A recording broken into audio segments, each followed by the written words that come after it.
All right, so the one thing that instantly improved how I painted light in my landscape paintings was thinking about light like it was spray paint. I know that sounds a little weird, but stick with me. I think this is going to help you a lot. All right, welcome to Paint Coach. If you're new to the channel, my name is Chris Fornatero, and I help thousands of students every single month get better at painting through my online courses and tutorials. So I got something really cool for you today, talking about light in a landscape. And I think the best way to teach you this is just to kind of show you through a bunch of examples. So I'm going to start here. It's a painting I did of some rocks in Monterey, California.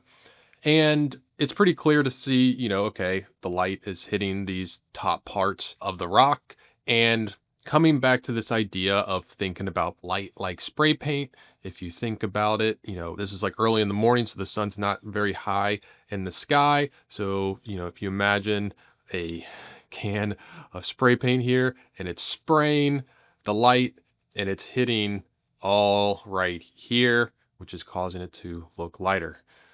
Probably could have figured that out on your own, but let's dig a little bit deeper into this idea. So that's where the sunlight's hitting. But what's going on here?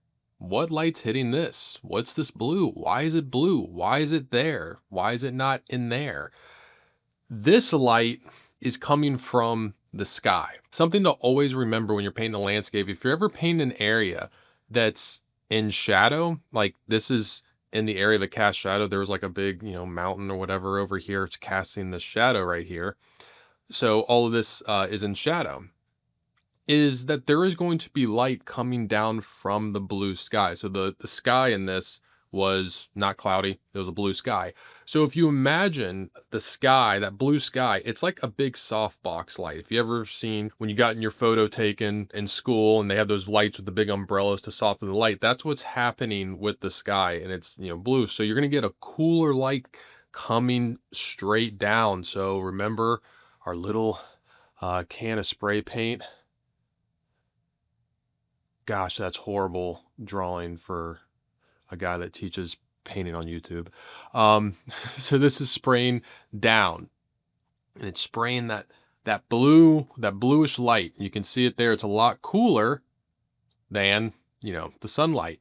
And so it is coming down here. I'll pull off this. Well, this is a perfect example too, is you see the foam. It's a lot warmer and lighter, but then it gets cooler here because it's getting that cool light being sprayed down. So when you have rocks like this, any parts of the rocks that are facing upwards, like here, so you can imagine the spray paint coming down and going psh, and then it psh. And that's another thing is think about like when that spray paint lands. I've talked just a little bit about in terms of your brush work with a landscape, think about like water and which way water would fall on the landscape. So imagine like this is a lot of spray paint, and so when it hits, it runs, and which way is it going to run? And so like right here, I have like a ledge here. So, it's hitting the ledge, falling down, hitting that, falling down right there and right there. When it's right here, it's just hitting and it's kind of going back and forth like that. So kind of a way to think about it here, I'll draw it using these colors, is if you have a box, say you got that's that one side, and then we'll say this side of the box is angled a little bit, so it's catching it's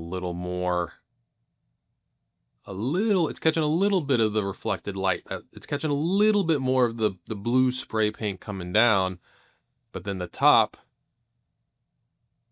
it's catching the most light. It's catching the most of that blue spray paint. So if you kind of think of it that way, you have like this slanted, this is very simple. Imagine this is like a very simple rock formation.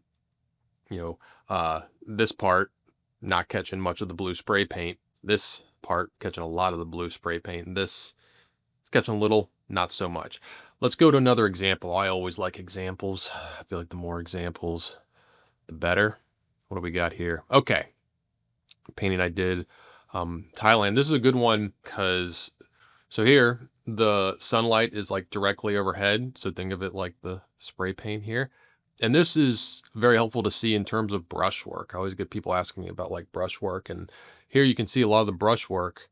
Again, it's going in the direction if you did spray paint or poured paint down and then it just spilled over, which way would it spill? Like that. And you can see in the parts and shadows, a lot cooler because it's actually catching that reflected light from the sky, and you still got the darkest dark. It's where no light is getting to it. So kind of simplify this even more for you. I'll just let's do this. I'm just gonna do a simple.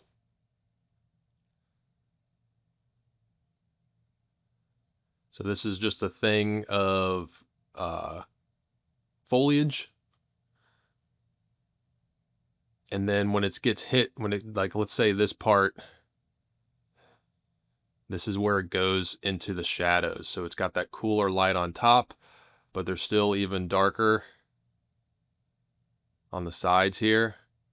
So that's going to make it look three-dimensional. And then, whoop, and the sunlight coming here, getting that top. It's not so much on the sides. So it kind of looks like an oven mitt.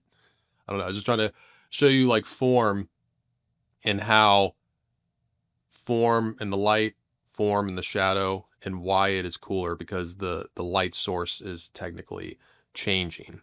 All right, now here's a fun example because this is complete cloud coverage. So we don't have the blue sky. So now what do you do? It's the same idea as when there's a blue sky, except it's not going to be as cool.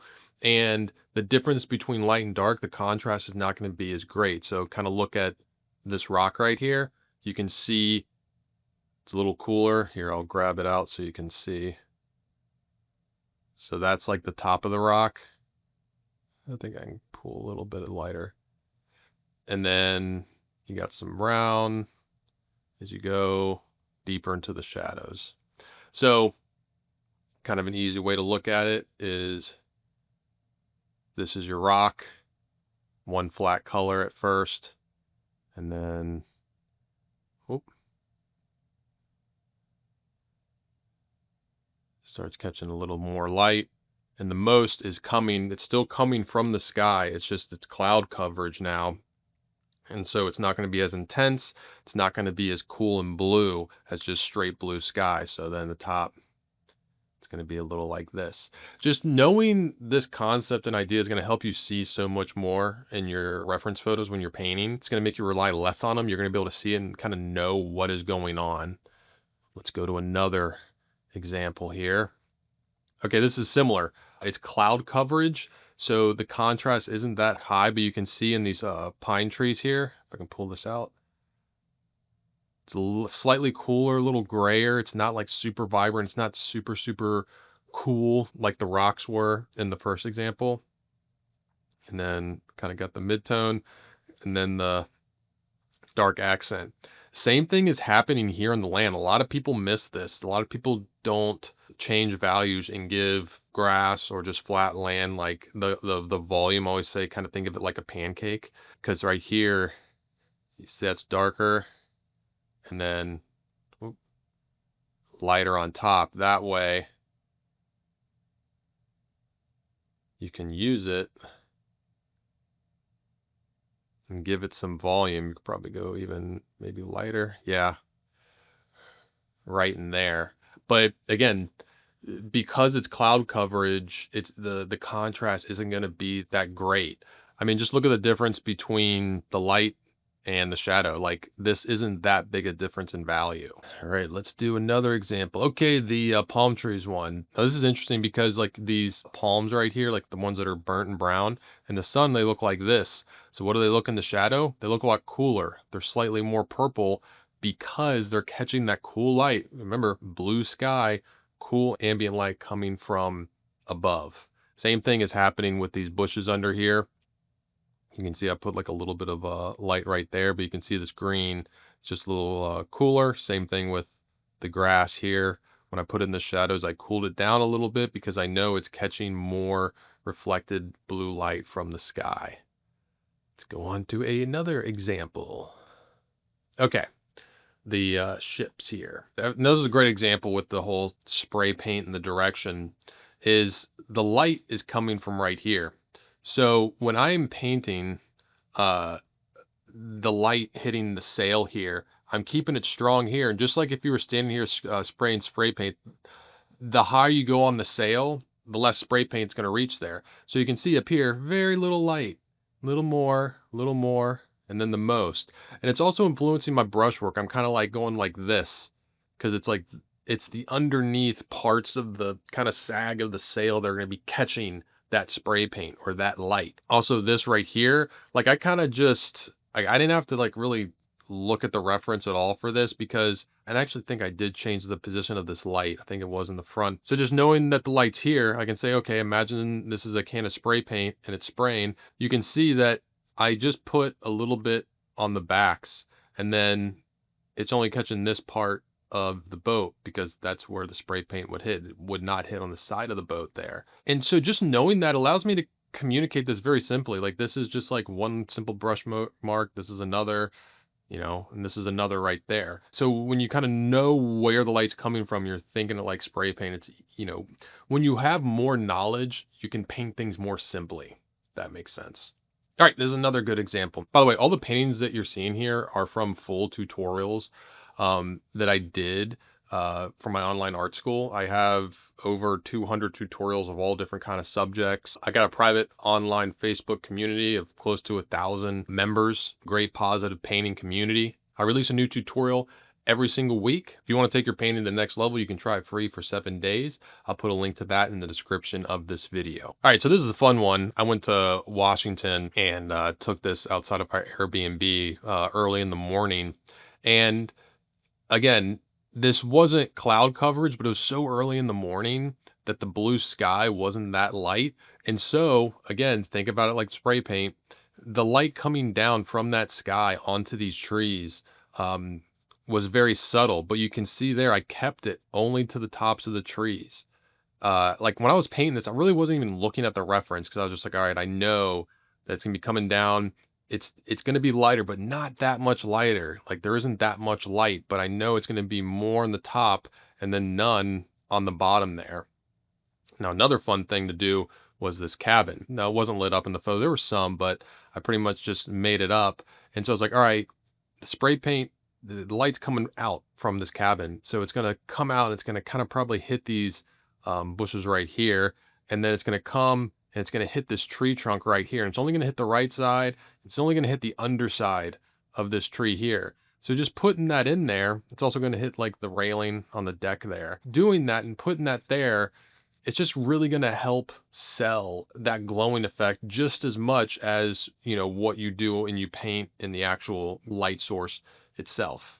All right, so I hope you can take this concept and implement it in your own painting. Again, if you want to join the Paint Coach Online Art School, you can do a free trial for 7 days. Link to that is in the description of this video. If you'd like some quick minute-long bite-sized lessons, I got those on my Instagram at Forza43. I'm Chris Fornatero here telling you to go get painting.